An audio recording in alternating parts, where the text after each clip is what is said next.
അസംതൃപ്തരായ നഴ്സുമാർ ഉള്ള ആശുപത്രികളിൽ പോയാൽ. പാല മർസ്ലീവ ആശുപത്രിയിൽ നടക്കുന്ന തൊഴിലാളി വിരുദ്ധ പ്രവർത്തനങ്ങൾക്കെതിരെയും നഴ്സുമാർക്കെതിരെയുള്ള ചൂഷണങ്ങൾക്കെതിരെയും ആ ആശുപത്രിയിലെ തന്നെ നഴ്സുമാരുടെ പ്രതിഷേധവും പ്രതികരണവും ITV ന്യൂസ് കഴിഞ്ഞ ദിവസം നൽകിയത് ലക്ഷക്കണക്കിന് ജനങ്ങളാണ് കാണുകയുണ്ടായത്. ഇതിനെ തുടർന്ന് മർസ്ലീവ മെഡിസിറ്റിക്കെതിരെയുള്ള വ്യാജ വാർത്തയ്ക്ക് മെഡിസിറ്റി അധികൃതർ മറുപടി നൽകി എന്ന തലക്കെട്ടോടെ ആരോ ഒരാൾ പാലാ മെത്രാന്റെ അപദാനങ്ങൾ പാടിപ്പുകഴ്ത്തുന്നത് കാണുവാനിടയായി. കമന്റ് ബോക്സ് പോലും ഓഫ് ചെയ്താണ് ഇദ്ദേഹം മറുപടി വീഡിയോ ഇട്ടത് എന്നത് ശ്രദ്ധേയമാണ്. കാരണം അവർക്ക് തന്നെ അറിയാം ജനങ്ങളുടെ പ്രതികരണം എന്താണ് വരാൻ പോകുന്നത് എന്ന്. എന്നാൽ ഞങ്ങളുടെ കമന്റ് ബോക്സിൽ വന്ന പ്രതികരണങ്ങളും ഒന്ന് പ്രേക്ഷകർ വിലയിരുത്തുക. മർസ്ലീവ ആശുപത്രി അധികൃതർ ഒരു കാര്യം മനസ്സിലാക്കേണ്ടത്, ITV ന്യൂസിനെ സംബന്ധിച്ചിടത്തോളം ഞങ്ങൾക്ക് നിങ്ങളോട് വ്യക്തിപരമായി യാതൊരു വിരോധവുമില്ല, ശത്രുത പാലിക്കേണ്ടുന്ന യാതൊരു ആവശ്യവുമില്ല. ഒരു പരസ്യത്തിന് പോലും ഞങ്ങൾ നിങ്ങളുടെ സ്ഥാപനത്തെ സമീപിച്ചിട്ടില്ല. മാത്രമല്ല, ഈ വാർത്ത അവതരിപ്പിക്കുന്ന ഞാൻ ഒരു പ്രമുഖ സ്വകാര്യ മെഡിക്കൽ കോളേജിലെ ചീഫ് ഓപ്പറേറ്റിംഗ് ഓഫീസറായി സേവനമനുഷ്ഠിച്ചതുൾപ്പെടെ കേരളത്തിലെ പ്രമുഖ കോർപ്പറേറ്റ് ആശുപത്രികളുടെ മാനേജ്മെന്റ് കൺസൾട്ടന്റായി സേവനമനുഷ്ഠിച്ചിട്ടുള്ള പരിചയവുമുള്ള ഒരാളാണ്. ആ അനുഭവത്തിന്റെ പശ്ചാത്തലത്തിലാണ് ഞാൻ ഇത് പറയുന്നത്. നിങ്ങളുടെ ആശുപത്രിയുടെ ആർട്ടറി എന്ന് വിശേഷിപ്പിക്കാവുന്ന നഴ്സുമാരുടെ സങ്കടമാണ് ഞങ്ങൾ വാർത്തയായി നൽകിയത്. അവർ എന്തുകൊണ്ട് ഞങ്ങളെപ്പോലെയുള്ള മാധ്യമങ്ങളുടെ സഹായം തേടുവാനുള്ള സാഹചര്യം ഉണ്ടായി എന്ന് നിങ്ങൾ ചിന്തിക്കുക. അതിലെല്ലാം ഉപരി അവർ നിങ്ങളുടെ സഭാംഗങ്ങളും രൂപതാംഗങ്ങളുമാണ്. അവരുടെ പലരുടെയും കുടുംബാംഗങ്ങളും സഹോദരങ്ങളുമൊക്കെ അച്ഛന്മാരും കന്യാസ്ത്രീകളും ഒക്കെയാണ്.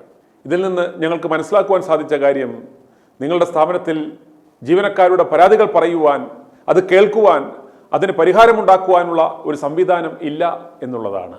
അല്ലായിരുന്നുവെങ്കിൽ ഈ പ്രശ്നം ഇതുപോലെ നാട്ടുകാരുടെ മുന്നിൽ എടുത്തിട്ട് അലക്കില്ലായിരുന്നു. നിങ്ങൾക്ക് ഇതുപോലൊരു പബ്ലിക് കൺഫെഷൻ നടത്തേണ്ടുന്ന ആവശ്യവും വരികയില്ലായിരുന്നു. ഇതിനർത്ഥം നിങ്ങളുടെ HR സംവിധാനങ്ങളും അഡ്മിനിസ്ട്രേറ്റീവ് സംവിധാനങ്ങളും വളരെ വീക്കാണെന്നാണ്. ഈ രണ്ട് വിഭാഗവും മെച്ചപ്പെടുത്താതെ നിങ്ങൾക്ക് രക്ഷപ്പെടുവാൻ സാധ്യമല്ല. ഓർക്കുക, അരക്ഷിതാവസ്ഥയിലുള്ള നഴ്സുമാർ ജോലി ചെയ്യുന്ന ആശുപത്രിയിൽ എത്തുന്ന പാവപ്പെട്ട രോഗികളുടെ ജീവൻ വളരെ അപകടത്തിലാണ്. അവർ മാനേജ്മെന്റിനോടുള്ള ആ വൈരാഗ്യം മുഴുവൻ രോഗികളിൽ തീർക്കുവാൻ സാധ്യതയുണ്ട്. തിരുവനന്തപുരത്തുള്ള ഒരു സ്വകാര്യ ആശുപത്രിയിൽ ഇതുപോലെയുള്ള പടലപ്പിടക്കങ്ങളുടെ ഭാഗമായി നഴ്സുമാർ കുട്ടികളെ മാറ്റിവെച്ചു. സംശയം തോന്നിയ വീട്ടുകാർ നടത്തിയ DNA ടെസ്റ്റിലാണ് തങ്ങളുടെ കുട്ടികളെ നഴ്സുമാർ മാറ്റിയ ഞെട്ടിക്കുന്ന വാർത്ത അവർ അറിഞ്ഞത്. ഇവർ ഏതൊക്കെ ദിവസങ്ങളിൽ ആരുടെയൊക്കെ കുട്ടികളെ മാറ്റിവെച്ചു എന്ന് ദൈവം തമ്പുരാന് മാത്രമേ അറിയൂ. ഞാനിത് കളി പറയുന്നതല്ല, നടന്ന സംഭവമാണ്. നഴ്സുമാരുടെ ദേഷ്യം പലതരത്തിൽ പ്രകടിപ്പിക്കപ്പെടാം. അത് അനുഭവിക്കുന്നത് ബോധം പോലുമില്ലാതെ കിടക്കുന്ന പാവപ്പെട്ട രോഗികളായിരിക്കും. ഞങ്ങൾ കൈകാര്യം ചെയ്ത അനുഭവങ്ങൾ കേട്ടാൽ നിങ്ങൾ ആശുപത്രിയുടെ പടി പോലും ചവിട്ടില്ല. സംതൃപ്തരായ ജീവനക്കാർ ഉണ്ടെങ്കിൽ മാത്രമേ രോഗികൾക്ക് മികച്ച പരിചരണം സാധ്യമാകൂ. മൂലമറ്റം പവർ ഹൗസിൽ കൊണ്ട് കറണ്ട് അടുപ്പിക്കേണ്ട തരത്തിലുള്ള ഭീകര പ്രശ്നവുമായി നടക്കുന്നവർക്ക് എങ്ങനെ രോഗികളുടെ ചെറിയ ജലദോഷപ്പനി ചികിത്സിക്കുവാൻ പറ്റും? കള്ളപ്പണവും തിണ്ണമെടുക്കും ഗുണ്ടായുസവും വർഗീയതയും കൊണ്ട് വിജയിപ്പിച്ചെടുക്കുവാൻ പറ്റുന്നതല്ല ആശുപത്രി കച്ചവടം. അതിന് അല്പം ഡിപ്ലോമസിയും കൈയടക്കവും ഒക്കെ ആവശ്യമാണ് എന്ന് മനസ്സിലാക്കുക. മർസ്ലീവ മെഡിസിറ്റിയിൽ കഴിഞ്ഞ ദിവസം ഷോക്കോസ് നോട്ടീസ് കൊടുത്ത ഇനു എന്ന നഴ്സിംഗ് സ്റ്റാഫിന്റെ പ്രതികരണം കേൾക്കുക.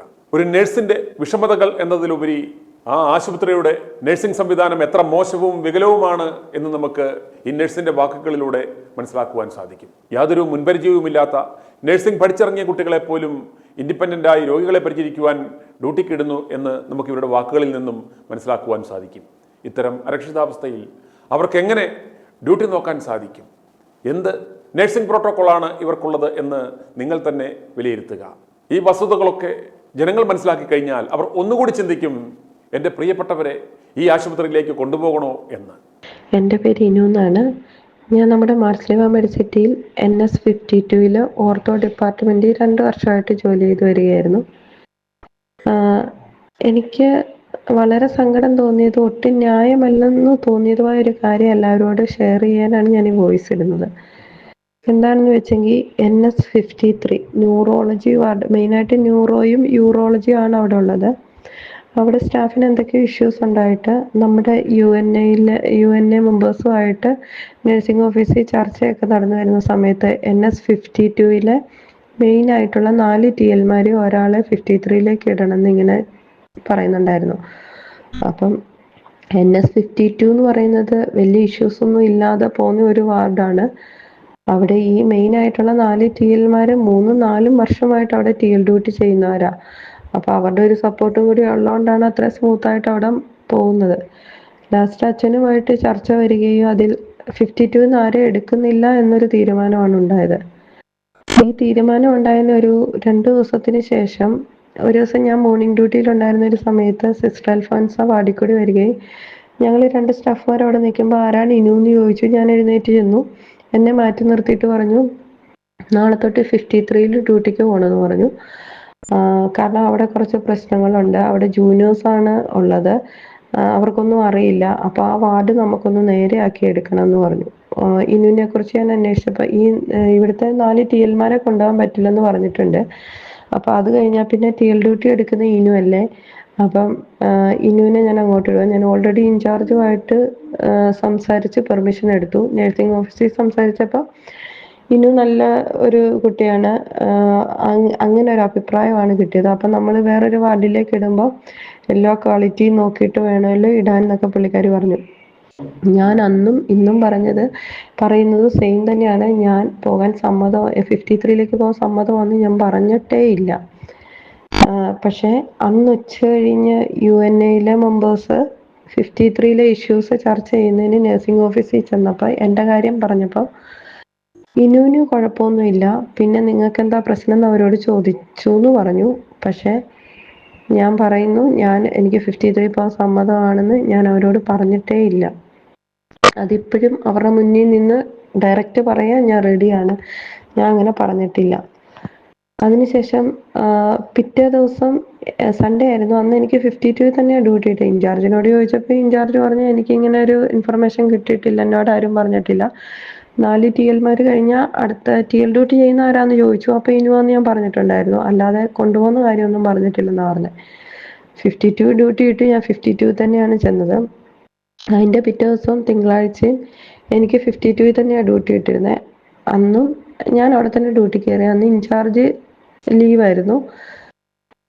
അപ്പം ഒരു 9 മണിയോടുകൂടി ഞങ്ങളുടെ റൗണ്ട്സിന് ഡോക്ടേഴ്സ്, ഒരു 6-7 ഡോക്ടേഴ്സ് കാണും ഞങ്ങളുടെ റൗണ്ട്സിന്. ഡ്രസ്സിങ്ങും റൗണ്ട്സും എല്ലാം ഒരുമിച്ചാണ്. ആ സമയത്ത് സിസ്റ്റർ അൽഫോൻസ അതിൽ വന്നിട്ട് എന്നെ മാറ്റി നിർത്തി, 53 പോകാനല്ലേ പറഞ്ഞത്, പിന്നെന്താ ഇവിടെ തന്നെ നിൽക്കുന്ന, 53-ലല്ലേ ഞാൻ ഡ്യൂട്ടി പറഞ്ഞിരുന്നതെന്ന് ചോദിച്ചു. ഞാൻ പറഞ്ഞു, മാം ഞാൻ പോകത്തില്ലെന്ന് ഞാൻ പറഞ്ഞിരുന്നല്ലോ, എനിക്ക് ഇവിടെ തന്നെ ഓർത്തോയിൽ തന്നെ നിന്നാൽ മതി എന്ന് പറഞ്ഞു. അപ്പം ഓൾറെഡി ഡോക്ടേഴ്സ് റൗണ്ട്സ് എടുത്ത് തുടങ്ങിയിരുന്നു. TL-ലും കൂടെ പോയി.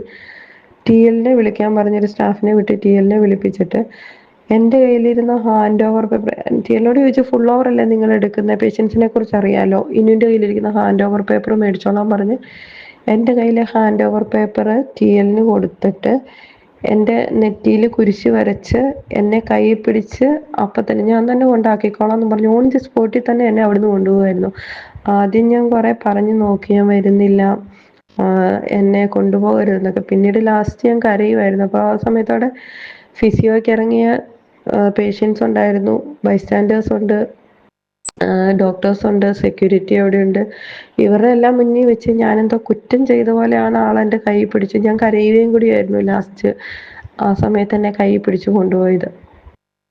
53 ചെന്നപ്പോൾ അവിടെ MDIC-യിലെ ഒരു സീനിയർ സ്റ്റാഫിനെ കൊണ്ടുവന്നിട്ടുണ്ടായിരുന്നു. പിന്നെ OT-യിൽ ഒരു 2 ആഴ്ച ആയിട്ടേ ഉള്ളൂ, ഫ്രഷർ വച്ചാണ്, അതിനെ കൊണ്ടുവന്നിട്ടുണ്ടായിരുന്നു. 2-3 ദിവസത്തിന് ശേഷം OT-ന്ന് കൊണ്ടുവന്ന സ്റ്റാഫിനെ അവർ തിരിച്ചു കൊണ്ടുപോയി. ഇപ്പം ഞാനും MDIC-യിലെ സ്റ്റാഫും മാത്രമേ അവിടെയുള്ളൂ. അത് മാത്രമല്ല, എനിക്ക് പറയാനുള്ള മെയിൻ കാര്യം എന്നാന്ന് വെച്ചാൽ, ഇവരെ ഇൻചാർജിൻ്റെ പെർമിഷൻ എടുത്തിട്ടാണ് എന്നെ കൊണ്ടുപോയതെന്ന് പറയുന്നു. അങ്ങനെ ഒരു സംഭവം ഉണ്ടായിട്ടേ ഇല്ല. എൻ്റെ ഇൻചാർജിനോട് പെർമിഷൻ വാങ്ങിയിട്ടില്ല. വേറൊരു കാര്യം എന്താണെന്ന് വെച്ചെങ്കിൽ, 53 നേരെയാക്കാൻ വേണ്ടിയാണ് കൊണ്ടുപോകുന്നതെന്ന് പറഞ്ഞു. അവിടെ കൂടുതൽ ജൂനിയേഴ്സാണ്.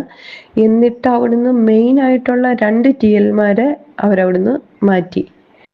അപ്പോൾ അതിനെക്കുറിച്ച് ന്യൂറോയിലെ ഡോക്ടേഴ്സും യൂറോളജിയുടെ ഡോക്ടറും നഴ്സിംഗ് ഓഫീസിൽ CMS-ഉമായി സംസാരിച്ച് നഴ്സിംഗ് ഓഫീസിൽ ചെന്നപ്പോൾ അവിടുന്ന് പറഞ്ഞത്, അവർ UNA-യിൽ എന്തോ കംപ്ലൈൻറ്റ് തന്നിട്ടുണ്ടായിരുന്നു, അതുകൊണ്ടാണ് അവരെ മാറ്റിയതെന്ന്. ഇവരിത് കണ്ടൊക്കെ എന്താ ഉദ്ദേശിക്കുന്നതെന്ന് എനിക്കറിയത്തില്ല. എന്നോട് പറയുന്നു ഇൻചാർജിൻ്റെ കയ്യിൽ നിന്ന് പെർമിഷൻ എടുത്തിട്ട് എന്നെ കൊണ്ടുപോകുന്നതെന്ന്.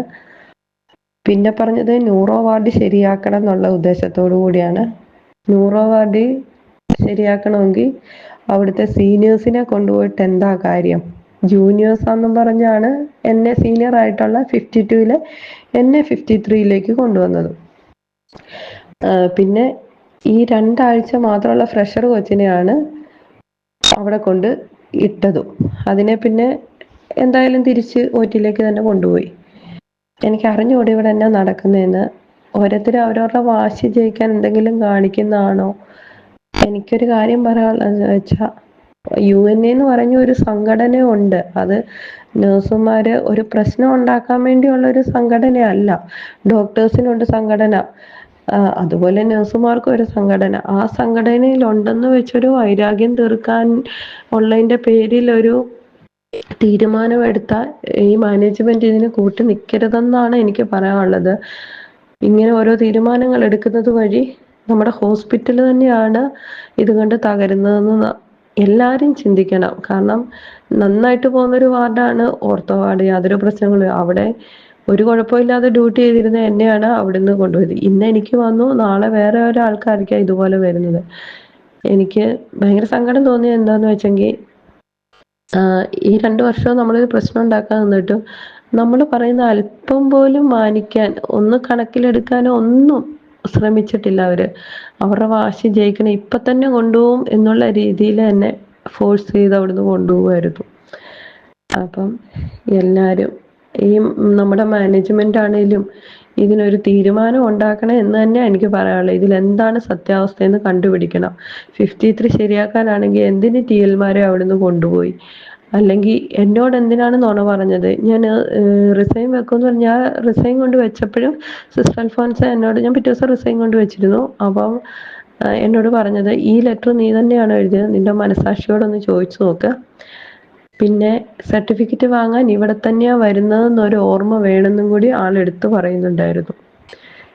ഞാൻ എന്ത് തെറ്റ് ചെയ്തിട്ടാന്ന് എനിക്ക് അറിഞ്ഞുകൂടാ ഇതുപോലെയൊക്കെ സംഭവിക്കുന്നത്. എന്ത് തെറ്റ് ചെയ്തിട്ടാണ്? നമ്മൾ എന്തെങ്കിലും ഇഷ്യൂസ് ഉണ്ടായിട്ട് നമ്മളെ വാർഡ് മാറ്റിയെങ്കിൽ നമുക്ക് ഇത്ര സങ്കടം വരത്തില്ല. നമ്മൾ ഒരു ബുദ്ധിമുട്ടിനും ഒന്നിനും പോയിട്ടില്ല, ഒരു പ്രശ്നത്തിനും പോയിട്ടില്ല, എന്നിട്ടും നമുക്ക് ഇങ്ങനെ ഒരു അവസ്ഥയുണ്ടായി. അപ്പം മാനേജ്മെന്റ് ഈ കള്ളത്തരത്തിന് മാനേജ്മെന്റ് കൂട്ടി നിൽക്കരുത്. ന്യായമായിട്ടുള്ള ഒരു തീരുമാനം മാനേജ്മെന്റ് എടുക്കണം എന്നാണ് എനിക്ക് പറയാനുള്ളത്. മർസലീവ ആശുപത്രി മാനേജ്മെന്റിനോട് പറയുവാനുള്ളത്, ആദ്യം നിങ്ങളുടെ സ്ഥാപനത്തിന്റെ രോഗം ചികിത്സിച്ച് ഭേദമാക്കുക, എന്നിട്ടാകാം രോഗികൾക്കുള്ള ചികിത്സ. i2i News, an eye for truth.